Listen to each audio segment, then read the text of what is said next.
അതിരപ്പള്ളിയിൽ ചാലക്കുടി അതിരപ്പള്ളിയിൽ വാഹനങ്ങൾക്ക് നേരെ കാട്ടാനയുടെ ആക്രമണം. കണ്ണൻകുഴിയിലെ കസാരിയോ റിസോർട്ടിലെ പാർക്കിങ്ങിൽ നിർത്തിയിട്ട വാഹനങ്ങളാണ് ഇന്ന് പൊളിച്ച കാട്ടാന കയറി ആക്രമിച്ചത്. ആക്രമണ സമയത്ത് കാറിലൊരു ഡ്രൈവർ ഉറങ്ങുന്നുണ്ടായിരുന്നു എന്നതും പ്രത്യേകം പ്രസ്താവിക്കും. വണ്ടിയിൽ സൗണ്ട് കേട്ടിട്ട് ഞാൻ നീച്ച് നോക്കിയതാണ്. ഞാൻ വണ്ടിയുടെ ഉള്ളിലേക്ക് കടന്നിരുന്നു. അപ്പോൾ ആന ഇങ്ങനെ ഗേറ്റിൽ ഇറങ്ങി വരുന്നത് അത് CCTVയിൽ ഇപ്പോൾ ഞങ്ങൾ നോക്കിയപ്പോൾ കണ്ടതാണ്. വന്ന് അവിടെ ഒരു ഗേറ്റ് ഉണ്ട്. ആ ഗേറ്റുമ്പോൾ കുത്തിയതിന് ശേഷം എൻ്റെ വണ്ടിയിൽ കുത്തി. വണ്ടിയിൽ കുത്തിയപ്പോൾ ഞാൻ അറിഞ്ഞത് എന്താ സൗണ്ട് വെച്ചിട്ട് ഞാൻ എണീച്ച് ഞാൻ തല പൊക്കി വെക്കുമ്പോൾ നല്ലൊരു കൊമ്പനാണ്. അപ്പോൾ ഞാൻ പേടിച്ചിട്ട് ഞാൻ അവിടെ തന്നെ പതുക്കെ കടന്നു. പിന്നെ അവിടുന്ന് കുത്തിയ സ്പീഡിൽ ദേഷ്യം കൊണ്ടാണ് എന്താ അറിയില്ല, പിന്നെ സ്പീഡ് കൂടിയിട്ടാണ് വന്നത്.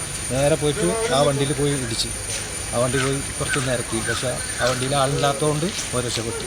പുലർച്ചെ 3:30 ഈ അതിരപ്പള്ളി കണ്ണൻകുഴിയിലെ കസാരിയോ എന്ന് പറയുന്ന റിസോർട്ടിലെ പാർക്കിങ്ങിലെത്തി വാഹനങ്ങൾ കാട്ടാന തകർത്തത്. ചാലക്കുടി പുഴയോട് ചേർന്ന ഭാഗമാണ്. അവിടെ ഈ ഫെൻസിംഗ് അടക്കം സ്ഥാപിച്ചിട്ടുണ്ടെങ്കിൽ ഈ ഫെൻസിംഗ് തകർത്തുകൊണ്ട് ആന ഈ പാർക്കിങ്ങിലേക്ക് എത്തുകയായിരുന്നു. ആ സമയത്ത് അവിടെ ഉണ്ടായിരുന്ന ഒരു കാറിൽ ഒരു ഡ്രൈവർ ഉറങ്ങുന്നുണ്ടായിരുന്നു. ഈ ആന വന്ന് ഈ കാറിൽ കൊമ്പുകൊണ്ട് കുത്തി. ഇത് കണ്ട് ഡ്രൈവർ എഴുന്നേറ്റ് ഈ ആനയെ കണ്ട വഴി ഡ്രൈവർ ഈ സീറ്റിനടിയിൽ ഒളിച്ചിരുന്നു എന്നുള്ളതാണ് പറയുന്നത്. പിന്നീട് ആന ആ കാറിന് ചുറ്റും നടന്ന ശേഷം തൊട്ടടുത്തുണ്ടായിരുന്ന ഒരു കാറിലേക്ക് പാഞ്ഞെടുക്കുകയും ആ കാറ് വലിയ തോതിൽ ആക്രമിക്കുകയും ചെയ്തു. 2 കാറുകൾക്ക് ഇപ്പോൾ കേടുപാട് സംഭവിക്കുകയും ചെയ്തിട്ടുണ്ട്.